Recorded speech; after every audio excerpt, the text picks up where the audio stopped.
All right, so imagine we have this hypothetical repo with 3 commits that we cloned, and there's a master branch. And then, of course, we have this remote tracking branch we talked about that says this is the last known spot that we know of for origin/master, the master branch on the origin GitHub repo.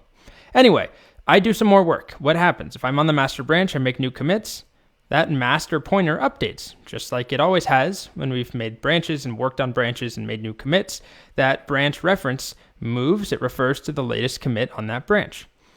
So I might have 2 new commits. And you'll see the remote branch reference doesn't update, it doesn't move. That's the point. It stays at the last known spot for origin master. This is just master. Origin master is the master branch on origin, whatever that GitHub repo is. So let's demonstrate this. Let's make, on this animals project, right, I've got my main branch. And again, instead of master, it's main this time. On this main branch, I'll go ahead and make some changes. I'll make a new commit. So we've got this pets file. Here it is. I'll make a change or 2. Why don't I add my 2 childhood cats that are no longer with us? Let's see. We had Monty and Mocha. And then I'll add and commit. So git add pets, git commit -m, add childhood cats. All right. So now we have 2 commits just locally on the main branch. And if I type git status, we'll see something we haven't really looked at or talked about before. This right here. Your branch is ahead of origin/main by 1 commit. In other words, your main branch and origin main were pointing at the exact same thing, just like this, except master. But anyway, your main branch and origin main were pointing to the same commit, but then you made a new commit. And so now you are 1 commit ahead of where origin main left off. That's exactly what it's telling me. So if I do this again, I make another change. We had a tree frog as a kid named George the Frog. What was he? A red-eyed tree frog, I think is what they were called.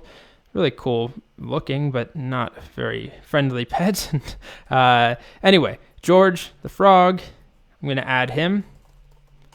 Git add pets, git commit, add George the Frog. All right, so now I type git status once again. Now we see your main branch, which is what I'm on, right, on branch main, is ahead of origin/main by 2 commits now. So in other words, we're at this point where there are now 2 commits that master has since the last known spot of origin master, or in our case, origin main. Anyway, they have diverged, and that's fine. That's totally normal, right? That's the point of this tracking reference, this remote tracking reference, is so that you know how far ahead you are, and it will update when we get new updates from the GitHub repo, right? We can change this. We can go ask to make sure, are there new commits? Am I missing stuff? And this might move somewhere. But anyway, we haven't gotten to that yet. That's where fetching and polling come in.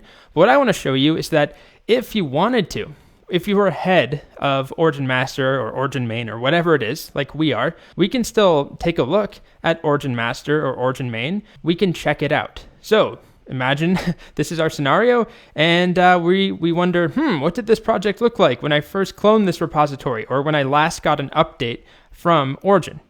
If you want to know, you can check out origin master. So you will go into detached head, just like anytime we've done this before, checking out a commit. Don't panic, don't freak out. So let me show this. I'm going to go back here. We are ahead of origin main by 2 commits. This is what it looks like right now when we have these 2 new commits, right? These are new lines. I type git log, 3 total commits. So if I go back, git checkout, and remember, I can always see that remote tracking branch right there, origin main, git checkout, origin/main. Okay, we're in detached head. You can look around, blah, blah, blah. Here we are. This is what it looked like. This is that reference, that bookmark to origin main. From the last time we communicated with GitHub, this is what we had for the main branch. So I've moved ahead by 2 commits. If I wanted to work from here, just like any time that we've been in detached head, I could make a new branch and start working. Or I can undo, I go back to main. If I just wanted, I'm done. I just wanted to poke around and see what it looked like. But this is just to show you really as an illustration of the fact that this is a reference to where we were, where the main branch was last time we communicated with GitHub. And now I can go back just to the actual main branch, git switch main, and this is where we are now, right, on my local machine. So now, of course, if I want these 2 commits that I have that aren't on GitHub, if I want them up on GitHub, it's as simple as pushing them, right? Git push origin master. Nope, origin main. Old habits die hard. There we go. Git push origin main. Refresh. And we see we now have our new commit here. Add George the Frog. I can take a look at pets.txt. Okay, so we have Monty, Mocha, and George the Frog. And if I look at all the commits on this repository, just go back. 3 total commits now. The original one, and then 2 that we just pushed. And now if I type git status, we're no longer 2 commits ahead. It says your branch is up to date with origin main.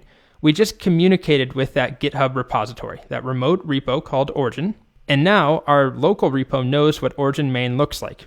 It has a new version of that pointer, right? It's pointing at the same commit that main is pointing at. But if I make new commits on main, then of course they diverge. So I'll do that one more time. I'm not going to show you anything new. I'm just going to repeat the process.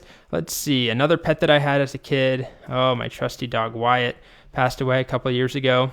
So we'll add him, git add dot, git commit dash m, add Wyatt, rest in peace.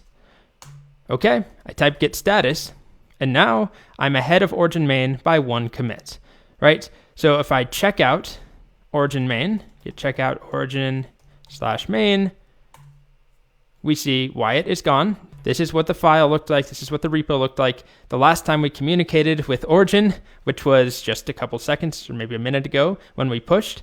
So this is what it looked like. If I go back, which I can also do with git switch dash, we now see that we're ahead of origin main by 1 commit. So now I can push that up too, git push origin main. And when that finishes, we see we're now up to date with origin main. And if I refresh, we should see a 4th commit. There it is. All right, so I'll stop there.